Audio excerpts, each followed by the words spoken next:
Everything experienced is temporary and deceptive, and this universe is a shadow. Seems to be proven by science in our day.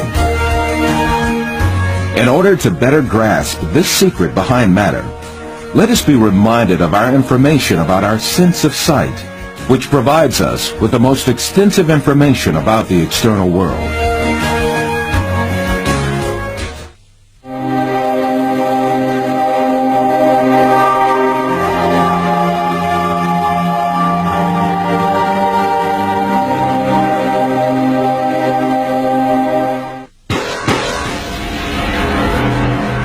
The act of seeing is realized progressively. At the instance of seeing, light clusters called photons travel from the object to the eye and pass through the eye lens, where they are refracted and focus on the retina at the back of the eye. Here, rays are turned into electrical signals and then transmitted by neurons to the center of vision at the back of the brain.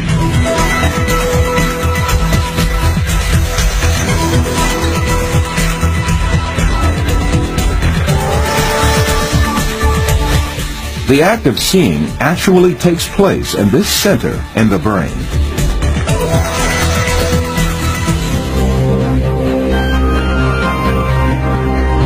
All the images we view in our lives and all the events we experience are actually experienced in this tiny and dark place. Both the film you are now watching and the boundless landscape you see when you gaze at the horizon actually fit into this place of a few cubic centimeters.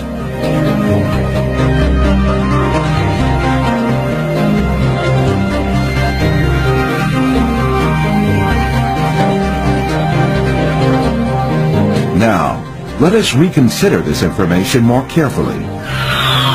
When we say we see, we actually see the effect the rays reaching our eyes form in our brain by being converted into electric signals.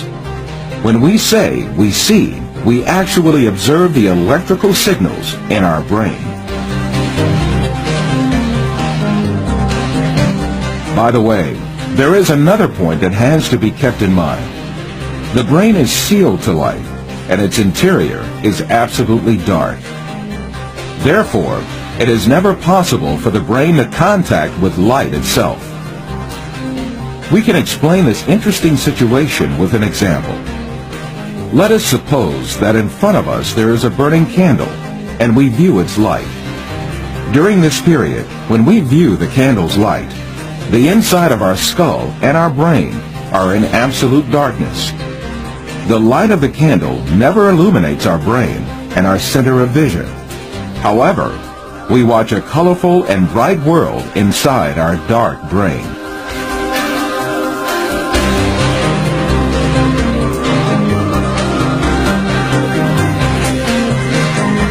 The same situation applies to all our other senses. Sound, touch, taste, and smell are all perceived in the brain as electrical signals.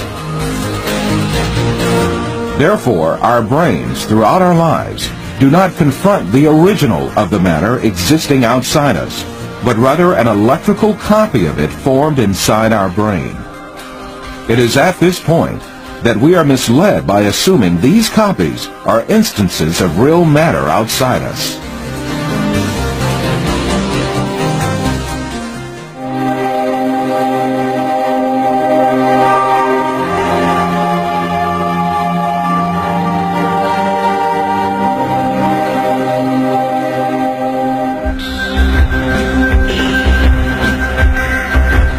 These physical facts make us come to an indisputable conclusion.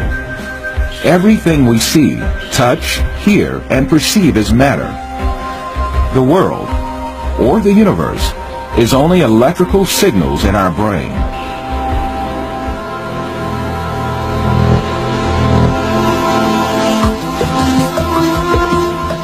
For instance, we see a bird in the external world.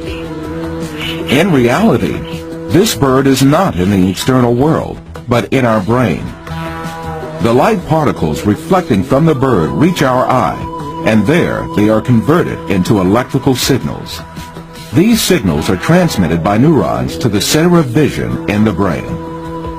The bird we see is, in fact, the electric signals in our brain. If the sight nerves traveling to the brain were disconnected, the image of the bird would suddenly disappear. In the same manner, the bird sounds we hear are also in our brain. If the nerve traveling from the ear to the brain was disconnected, there would be no sound left.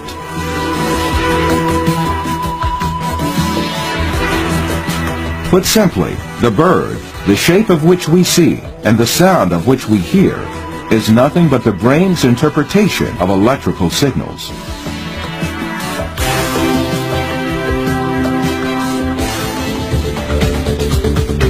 Another point to be considered here is the sense of distance. For example, the distance between you and this screen is nothing but a feeling of space formed in your brain. Also, objects that seem to be very distant in one person's view are actually images clustered at one spot in the brain.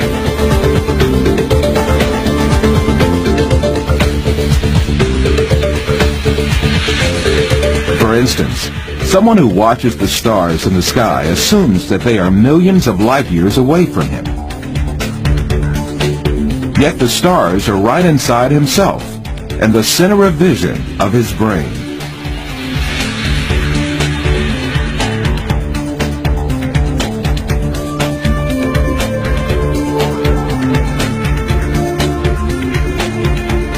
While you watch this film, you are, in truth, not inside the room you assume yourself to be in. On the contrary, the room is inside you. Your seeing your body makes you think that you are inside of it. However, you must remember that your body, too, is an image formed inside your brain.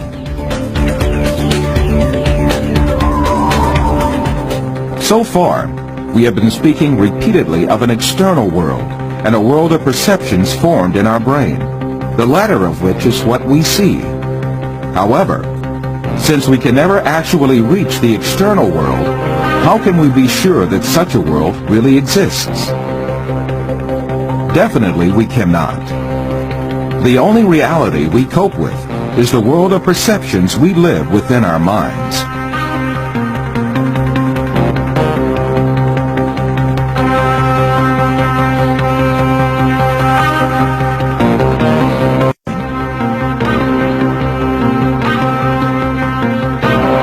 To imagine matter to have an existence outside the mind is indeed a deception. The perceptions we observe may well be coming from an artificial source. It is possible to see this in the mind's eye by an example.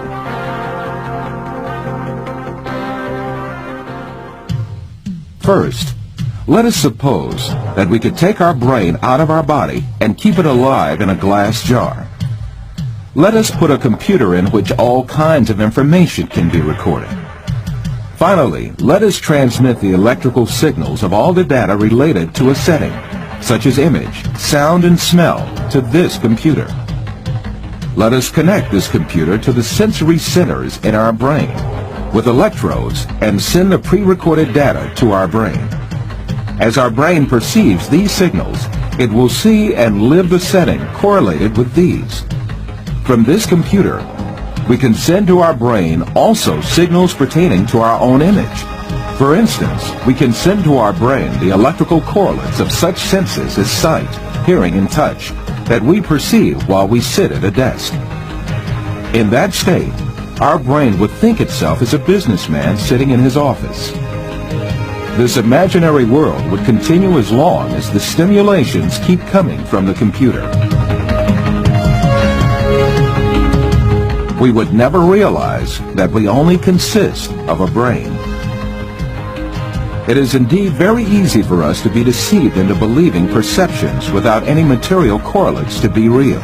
This is just what happens in our dreams.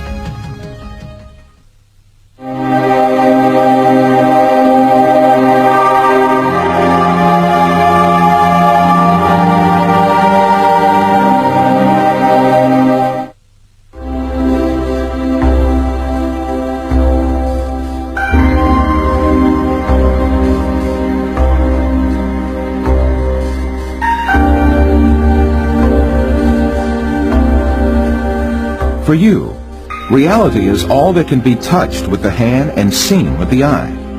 In your dreams, you can also touch with your hand and see with your eye. But in reality, you have neither hand nor eye, nor is there anything that can be touched or seen.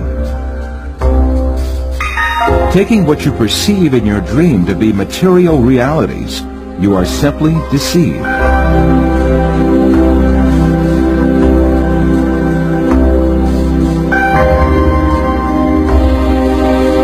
For example, a person deeply asleep in his bed may see himself in an entirely different world in his dream. He may dream that he is a pilot and command a giant airplane, and even spend a great effort to command the plane. In fact, this person has not taken even one step away from his bed. In his dreams, he may visit different settings and meet with friends, have a chat with them, eat and drink together. It is only when the person awakes from his dream that he realizes all were only perceptions. If we are able to live easily in an unreal world during our dreams, the same thing can equally be true for the world we live in. When we wake up from a dream, there is no logical reason for not thinking that we have entered a longer dream that we call real life. The reason we consider our dream to be fancy and the world as real is nothing but a product of our habits and prejudices.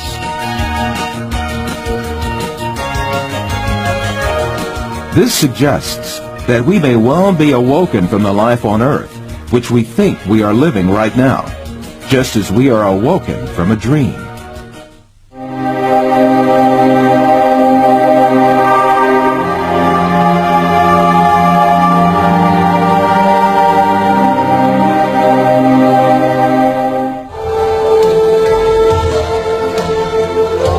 After all these physical facts arises the question of primary importance.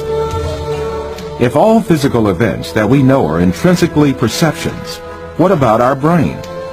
Since our brain is a matter just like our arms, legs, or any other object, it also must be a perception just like all other objects. An example will illuminate the subject further. Let us think that we extend the nerves reaching our brain and put it outside our head, where we can see it with our eyes. In this case, we would be able to see also our brain and touch it with our fingers. This way, we can understand that our brain is also nothing but a perception formed by the senses of vision and touch. Then, what is the will that sees, hears, and perceives all other senses if it is not the brain? Who is it that sees, hears, touches, and perceives the taste and smell? Who is this being that thinks, reasons, has feelings, and moreover that says, I am me? One of the important thinkers of our age, Karl Popper, also poses the same question. Since the Greeks, philosophers have been thinking about the ghost in the machine, the small man within the small man, etc. Where is I, the person who uses his brain? Who is it that realizes the act of knowing? As St. Francis of Assisi said, what we search for is the one that sees. In fact, this metaphysical being that uses the brain, that sees and feels, is the soul. What we call the material world is the aggregate of perceptions viewed and felt by this soul. Just as the bodies we possess and the material world we see in our dreams have no physical reality, the universe we occupy and the bodies we possess now also have no physical reality. The real